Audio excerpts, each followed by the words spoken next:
Everybody. Good evening, everybody. So glad that you are with us tonight.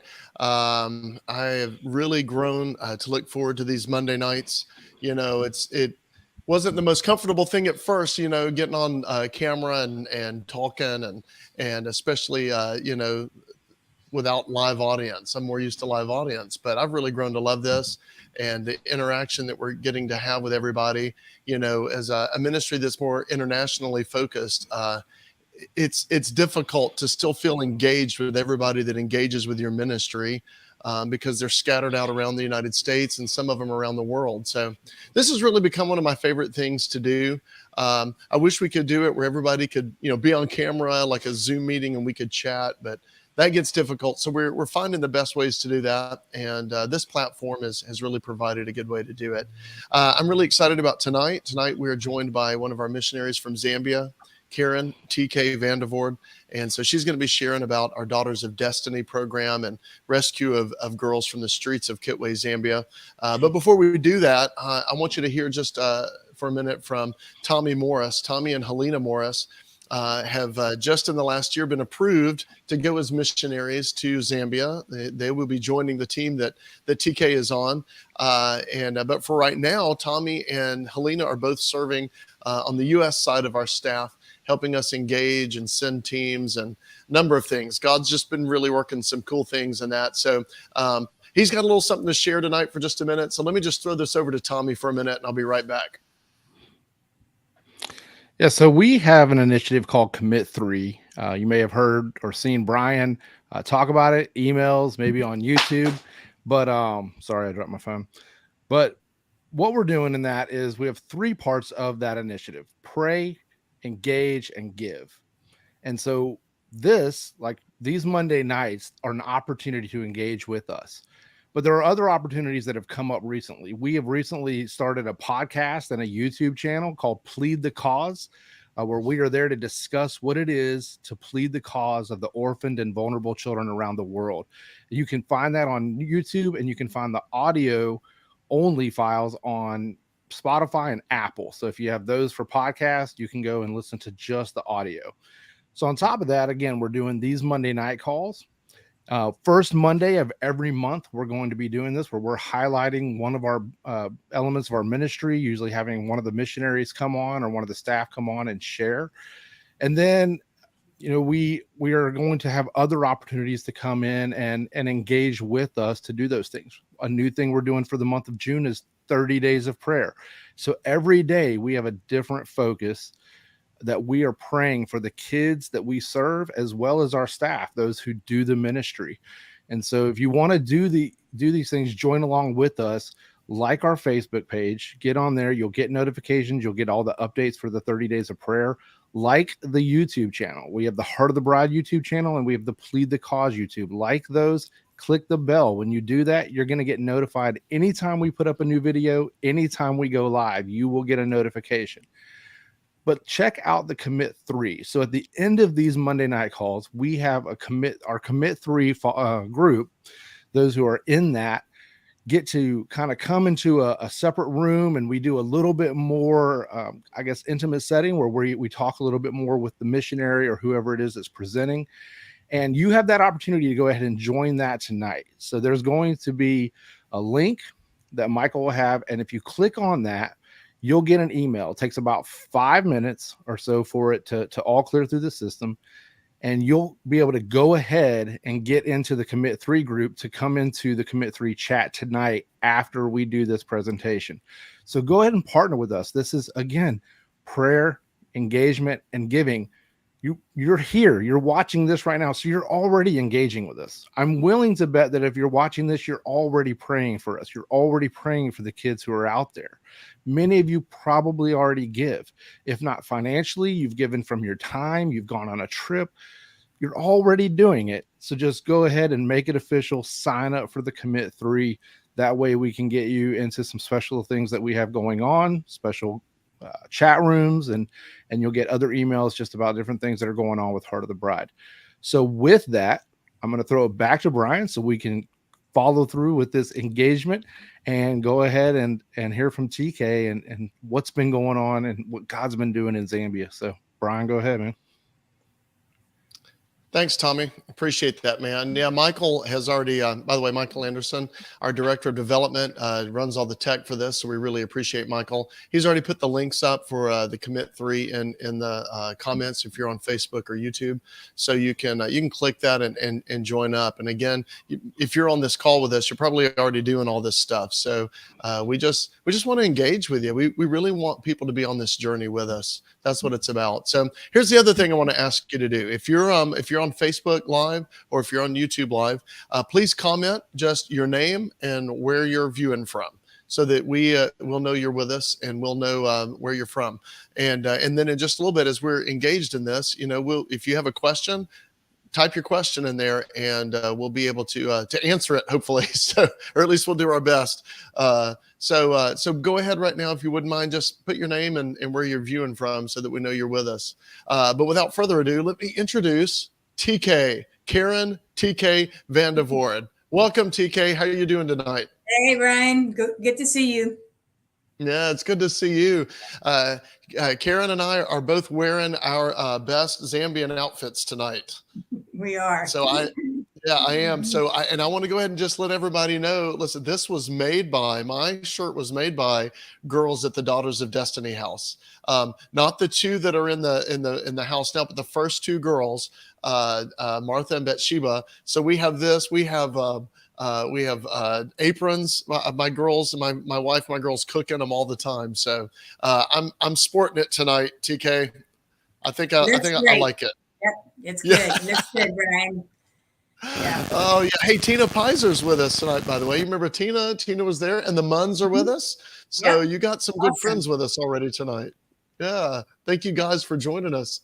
So, all right, Karen. So first of all, that maybe people are picking up on this. You do have a bit of an accent, TK. You're not from around these parts, are you? No, not really. Sort of, but not really. Where are you from originally? Where's your family from, TK? So I was actually born in Holland, and then I moved to South America and lived there for about 12 years. And then I came to the United States. So Dutch is my first language. I know. English my second. And I still have yet to get you to speak Dutch for me one of these days. I hear it on Royal Dutch Airlines all the time. So I love it. I love the lilt. I love the way it sounds. It's great. So yeah. So now, did you grow up in a Christian family? I did not. No. No. How did you come to faith, TK? I mean, I know you can't give the whole big story, but how did you come to faith? The only thing I can say is that God definitely pursued me, because I was just running and running, but he just kept after me. Yeah. Well, what's awesome about that, though, is that now your entire family has joined with Heart of the Bride in ministry, not just supporting us financially, but, when we've done the mud run in the past, that entire registration tent is like your family, an extended family manning it. And so I've grown to love them and just appreciate them so much. So, I mean, God's done a really great work in your family. That's so cool. Yeah, because really none of us were Christians. And then Arjun became one, and then myself, and then my parents, and then, the rest is history. Yeah, generations. And Arjun is your brother. Yeah, that's awesome. Oh my goodness. Well, all right. So we call you TK. Your name is Karen Vandervoort, which, by the way, is awesome. And I finally learned how to spell, although I'm still not quite sure I'm saying it correctly. But but where did you get the name TK from? That's how most people know you. So when my first nieces were born, and they started calling me Tante Karen, which means Aunt Karen in Dutch. All right. And that went really well. And then the third one was born, and she didn't do so well. And so that got really messy. And so eventually we just made it short, and it became TK. It was a family thing. And pretty soon, I think about 80%, maybe even more, people call me TK now. Yeah, that's and I'm awesome. glad, because, the name Karen has gotten some really, some flack lately. And you are so the opposite of a Karen. So therefore, I'm glad for TK. for sure. Yeah, that's Yeah. awesome. That's great. Oh my goodness. Well, Karen, now TK, you have been with Heart of the Bride for a long time. I mean, from the earliest days of when, and we've shared this story before, when Heart of the Bride really became to embrace orphan care, or calling towards orphan care, or vulnerable children around the world. How did you come to the ministry of Heart of the Bride? Yeah, actually, I was working for Niceville High School in 2004. And usually I would just pray to see if I should sign the contract for the following year. And that year I felt like the Lord saying, don't sign your contract. I want you to do something different.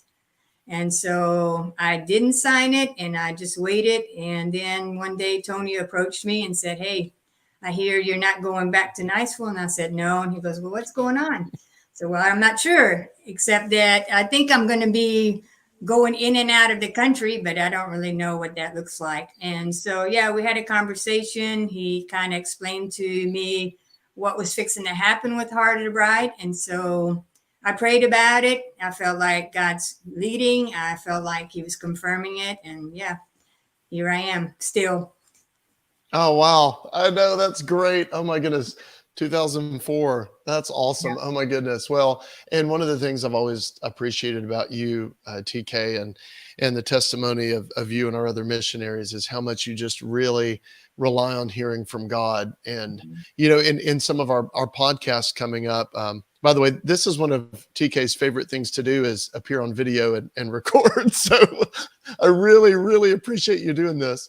But also, you know, we're going to talk in future podcasts about that, about hearing from God, how you pursue God, you know, how you end up being a missionary. People see that as some huge, you know, mystical thing, you know, but for a lot of people, and most, it is just pursuing God day by day, listening to his voice. And before you know it, you just keep saying yes. And all of a sudden you're in Zambia. You know, I mean, I know there's a lot more to it, and it is a huge decision, but you know, but I really appreciate that about you and your testimony. Just hearing from God. And I mean, just that, hey, I just prayed about should I renew my contract? No. All right. Well, let's see what God wants to do then. You know, that's awesome. Well, so you've been, how long have you been in Zambia now? Over 12 years. Yeah. Cause you worked in the office some, helped set some things up. That's another thing that we're going to have you share in a podcast coming up, just the early days at Heart of the Bride and how you guys pursued God's will. I mean, you've been in the back of trucks going up the mountain in Haiti and all that kind of good stuff. So we'll share about those things in a podcast, but you worked in the office, you helped establish some things, helped pray through a lot of the ministries that we have. And then God called you specifically to Abba's Heart Zambia. Of course, it wasn't even called that then. It's been through a number of iterations as God has transformed it. But what all do you do at Abba's Heart Zambia in Kitwe now? Yeah, right now, the bulk of my time is spent with the Daughters of Destiny program, both residential and also the Exodus program. I do some teaching. I teach homeschool with Naomi and Mapalu a couple of days. I train the mamas, support them, help them. Work on the programming from DOD because it's totally different from our voice program.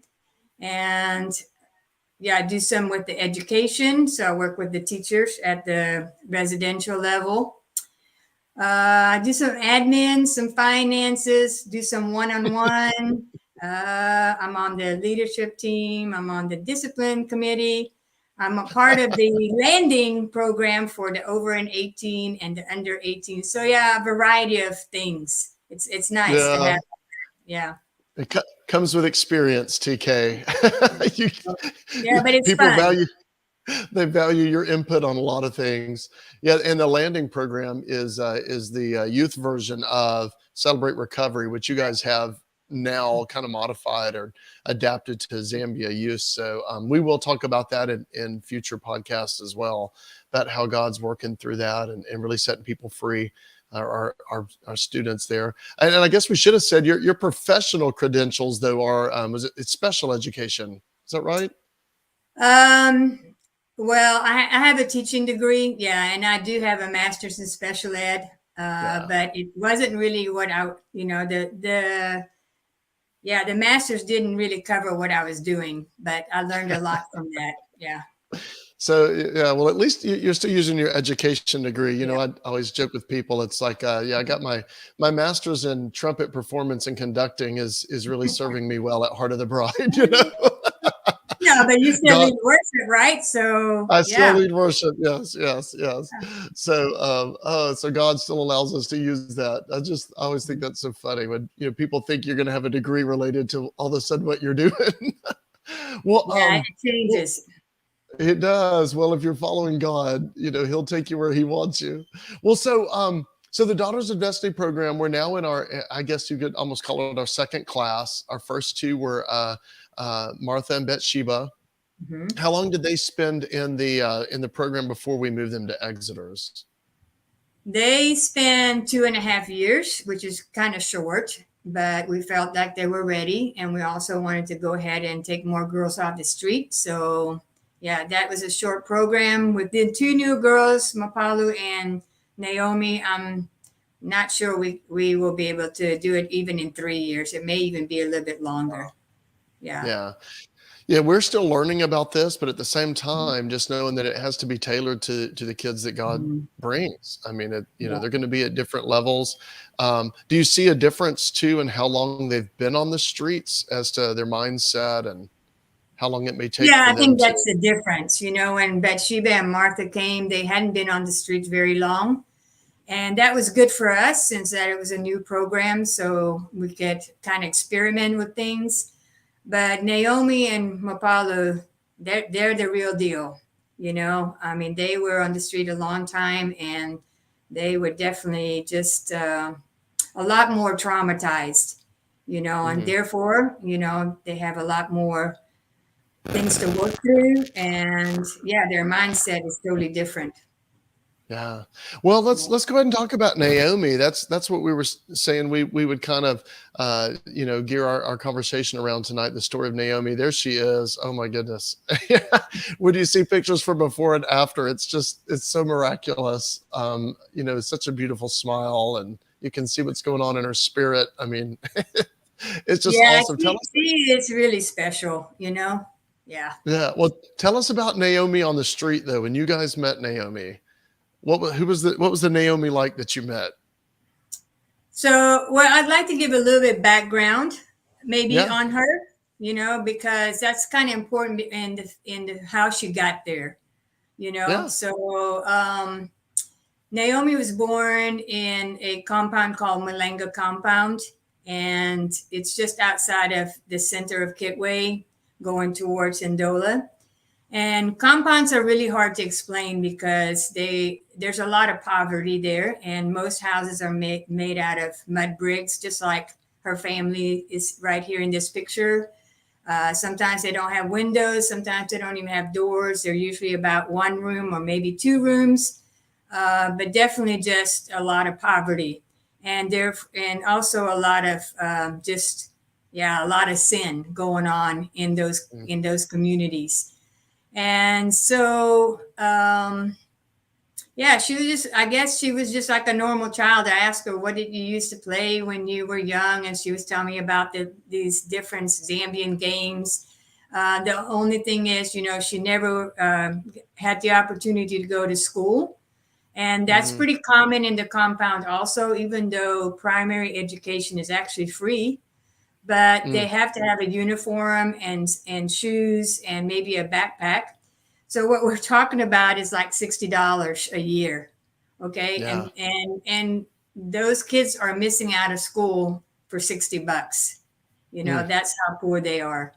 And so Naomi actually cooked a lot of chakanda, which is a Zambian dish, and she helped the family by selling that.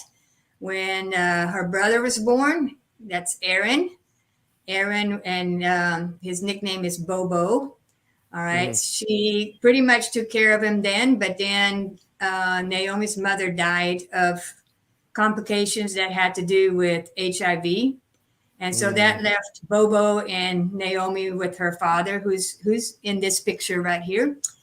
And yeah, then of course Naomi took the role of Bobo's mother almost. And later the father did get remarried, and that lady had already had 2 kids. And so that was a complicated situation. In fact, it's most of the time in Zambia, those situations are super complicated Yeah. because I hear that in other countries also. That's fairly common when these families blend together. It gets super complicated. yeah, and there's a lot of abuse usually, okay, Yeah. with the step parents abusing the other kids to the point of, them treating them almost like dogs, making them stay outside the Mm, house at night instead of inside the house, not feeding them. mm, So yeah, there wasn't that, but there was a lot of other things that were happening there. And also, Naomi's father and her stepmother are alcoholics, and they work on the street. And so outreach actually labeled them adult, street people or street adults. wow. So they weren't home much. So Naomi and Bobo were neglected and abandoned basically, and they were hungry. And so I think that's one of the reasons why Naomi and Bobo went to town is to Mm, either find food, try to make some money to get food. But one of the things that Naomi always wanted to do is like go to school. And so her reasons for going to town were not just to get food, but also to just try to get money to be able to go to school. Of course, that is not going to happen in town, because yeah. town just sucks them in. Yeah, we talked about that in the very first update we did live back in March. Because a lot of these kids go to town thinking that it promises more. Mhm. Whether it's freedom or that they'll make enough money to do something like that with, and then they're just trapped. That what Yeah. they find is the opposite of freedom. Sometimes they still think it's freedom, that's another episode we'll do, but Mhm. then they're trapped in town. Yeah. Mm. So, and you and I talked about this, last week as we were talking about this episode. Life for the street girl is pretty harsh. So, what kind of things were, when you found Naomi, what was she going through? Yeah, I was thinking about that question, and then I was like, you know what? I kind of want to protect her Yeah, yeah, by not yeah, saying things. So what I'm going to do yeah, is I am going to just tell you some things that the girls go through, yeah, just absolutely. on the street. So, and yeah, she fits in that category, and but you won't know which one. So yeah, when the girls go to the street, I think one of the things that we need to remember is that they are already broken most of the time. Yeah, Okay, they come from situations just like Naomi, although she has a unique story. There's common threads in their stories that have to do with poverty. HIV usually comes into that situation, loss of parents, divorce, parents drinking or doing drugs, and mm, just a lot of abandonment, so rejection. So they're already broken by the time they get to the street. yeah, And then once they get there, rape, gang rape, drugs, also just selling themselves for money, having sex, just for fun almost. And it gets to the point where they don't even know what's normal. And so yeah, you have situations where they get thrown into jail because they're having sex in an open market, and the police comes yeah. and throws them into jail. And yeah, that's just the beginning. Yeah, and even I know it's not uncommon to find even very young kids with sexually transmitted Yeah, diseases. I mean, it's definitely. crazy. Like, is there Mhm. 11 years old even, right? I mean, Yes. Yeah. it's so odd for us because I mean, obviously, we know society has taken a bad turn in a lot of ways, and we see, media and all these things what we are exposed to is pretty bad. But it's so hard for us still to understand how, in these kinds of situations, from that kind of brokenness and poverty, that there are things that we just can't even imagine that are just normal, Yeah. seemingly normal to a child on the street. And so that I imagine that's a large part of the struggle when you bring them into residence, is even having to deprogram from, hey, what happened to you wasn't normal. Is that a part of the training? That is definitely a part of residential. But what we're finding is it's super hard also for our outreach program to make a headway, because there is no space for them. It's only once a week, and they come and they're super in survival mode. All right. They're super hyper. And they can't really even just grasp a lot of things, because this is all they see. It's just that, a couple of hours a week here, but it's not life. And so it's really hard to reach the girls that are still on the street because of that. And then on the residential level, it's the same. It's really hard for them to understand how things work. I was talking to somebody the other day, and she said, well, what, because I also teach social skills at DOD, and she said, well, what kind of things do you teach? I said, hey, we start really simple. We start with how to use a bathroom, how to take a bath, what to do with a wet towel, how to make your bed, and things like that. Because it's not even the streets, it's the compound living. They don't do that. Yeah, no, you think that's so true, because there are things that we just don't know, that we take for granted, the little knowledges we have of even how to use a toilet. I mean, if you've never seen one, you don't know how to use it. It's pretty.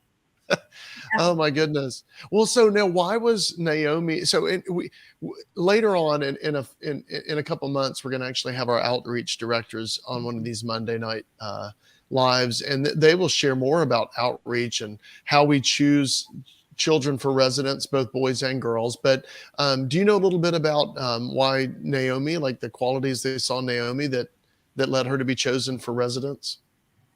Well, one of the things the outreach team looks like is this commitment to the program, and then also how they are able to follow rules, simple rules, or get along with others, how open they are to the gospel, how open they are to instruction and teaching, and also, do they really want to get off the street? But that's hard to figure out, because every one of them will say yes, but it takes a lot of work. And so that's the tricky part for the outreach to figure out. But simply put, it's like, once they identify some girls that, and I think we can't leave the Holy Spirit out of it, because I think the outreach people, they get burdens for certain girls. And I think, we pay attention to that. And so the girls get, just like our boys, they get put on a list. Usually it's about 5, and home visits are done to make sure that they can't go back home, or if there's something we can do to help them to go back home, we'll do that. And if it's not, then then the intake process starts. And the day of the intake, because Naomi was not number 1. Okay. So they rank them to, okay, who is most likely going to be successful, or what is God speaking to us? And so they rank them accordingly. So Naomi actually was probably, I don't know if she was number 3 or number 4, but they couldn't find the first girl. And then there were some complications with the second. So she wound up coming in, and that's God's providence, Yeah, it's all. I'm so glad you brought that up and described that, because our team is so good about letting us know when they're doing intakes, or when they're going to be doing those evaluations. And so we pray. And I mean, the number one thing we pray for is discernment. It's like, God, just let them hear your voice. Show them who you want to come in. Yeah. Show them who you've prepared for this.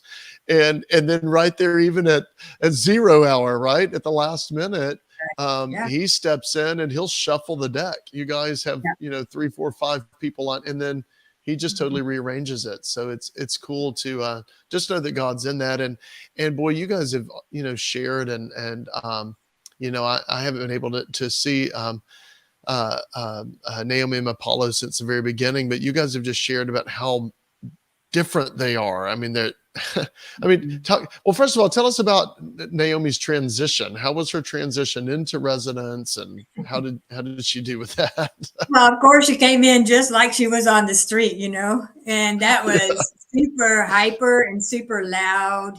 And, she had a really hard time concentrating on anything. She was all over the place. And that's how she came in, and it took a while. It took a couple of months for her to just even settle down to a place, where she could just sit and listen, instead of just being all over the place. Yeah. So and I'm glad you share that too, because I want people, because I've been on this journey since I joined Heart of the Bride. I was still so green in 2015 when God brought us on here, and I've had to learn so much. And I think about the things that I've had to learn. I'm glad you mentioned that, because we have this idea. I did.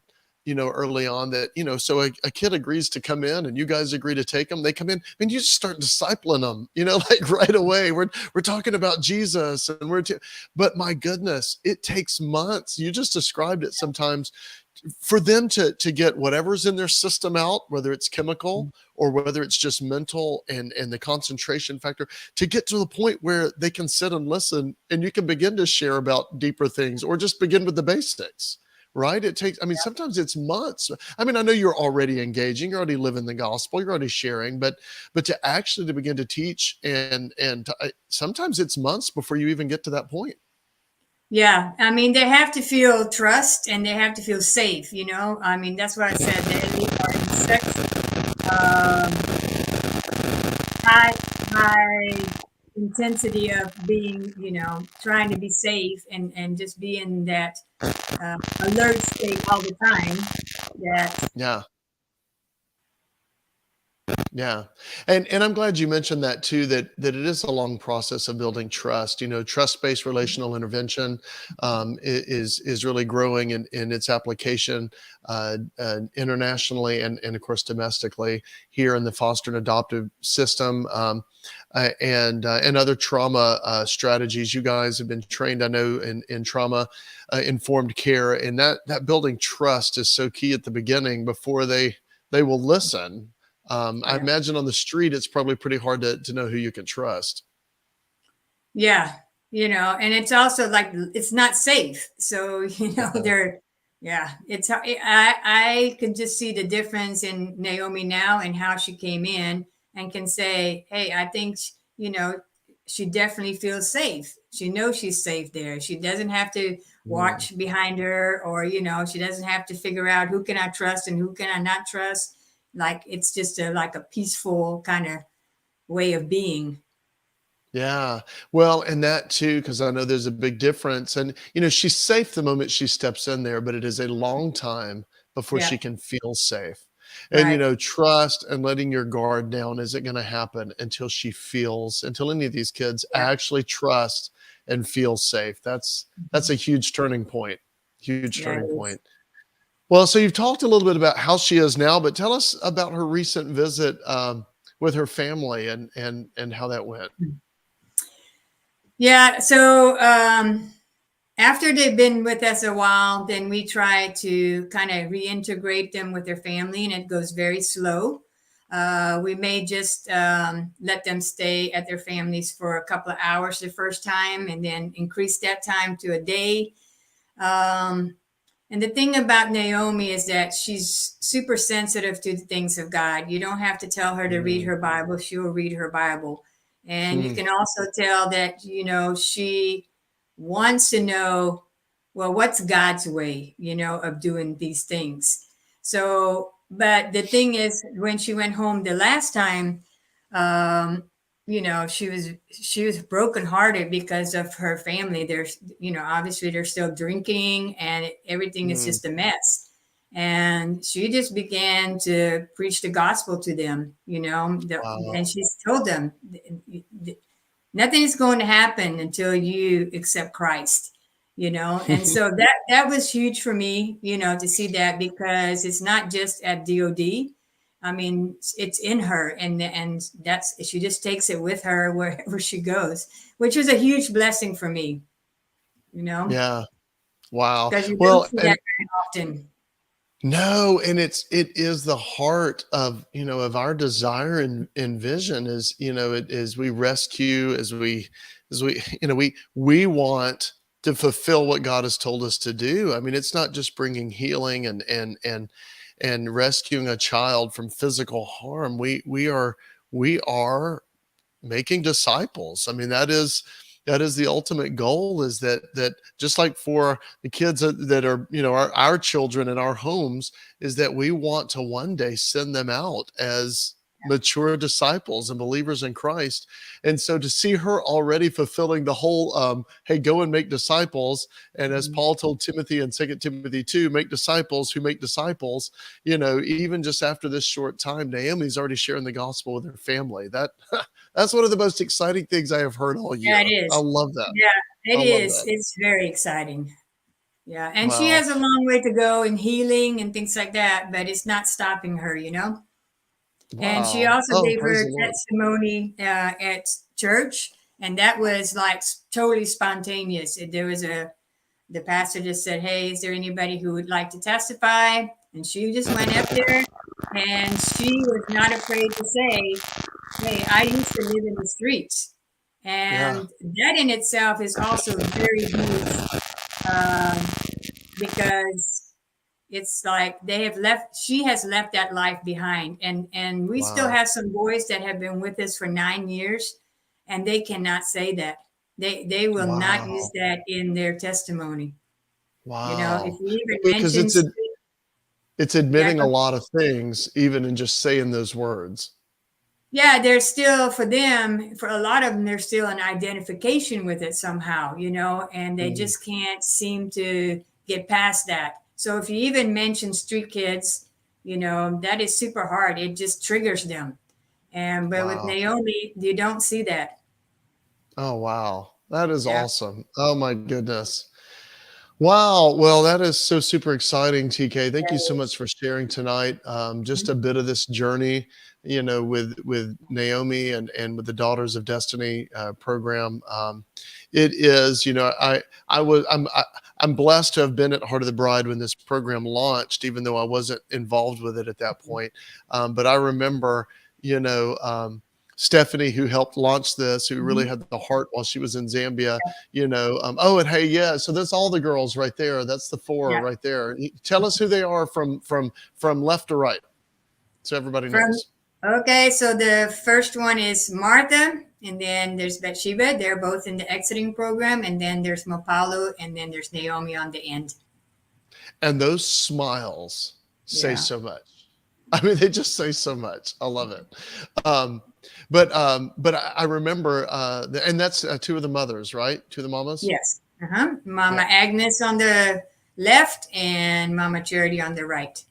Yeah. Oh, those are precious ladies. So, and I want people to understand this too. This is not a fully like missionary run thing. That is not the calling of Heart of the Bride. Our calling Yeah. is to partner with people in every country, every area that God calls us to partner with believers. So these are our sisters in Christ right here who have this heart, and we have partnered with them. God brought them to you guys, and we have a very large Zambian staff who are involved in this that we get to partner with. And so, yeah, those ladies right there are precious. They are precious. Oh my goodness.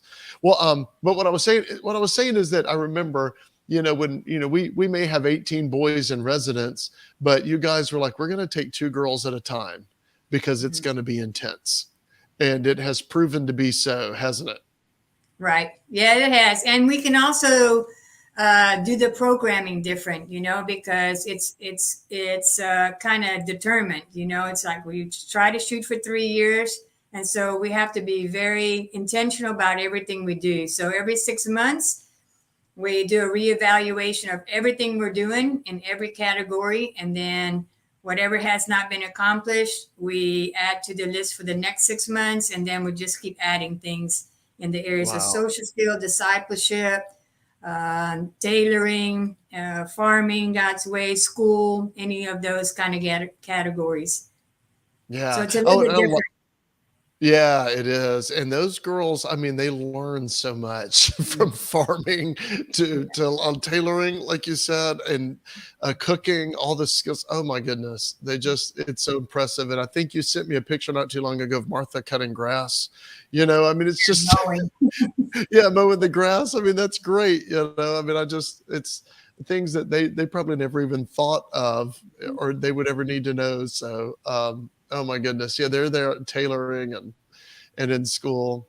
Well, TK, thank you so much for joining us tonight. So here in a moment, we're going to go ahead and sign off of the official just live stream. If you are in the Commit 3 and Rescue a Child initiative, just hang on.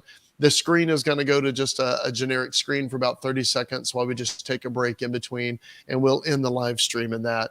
If you're listening and viewing tonight and you're not a part of the Commit 3 initiative, again, like Tommy invited you, we invite you to join us in that.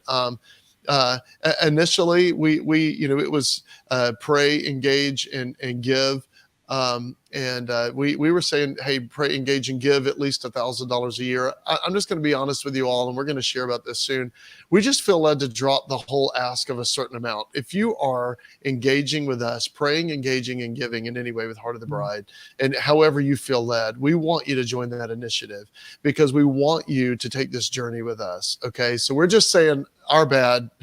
All right, God is saying, hey, roll that back because you're with us on this journey. So if you're in that initiative or ready to make those commitments, then just join that initiative and you can join us in that room. It's just a little bit more time to hear some deeper things, and then our Commit 3 people ask questions. No one's posted a question yet, so if you had one, you can post one real quick. We might can grab it, but otherwise we'll join that Commit 3 room and just share a little bit more. But we're so thankful that you all were with us. Brenda ended up joining us, so Brenda's here, and I suppose probably others of her family. Carrie King, Steve Bishop's with us, so Steve and Amy are out there. Awesome. Yeah, because you sat in the office with Amy today. So I didn't say this at the beginning, but TK is actually in the United States right now. So she doesn't have to be up at 3 a.m. It's actually just still 7:40 Central for her. So well listen, so we're going to go ahead and sign up of the live stream. Commit 3 initiative members. Just hang on for a moment. The rest of you, thank you so much for joining us. We'll see you again very soon.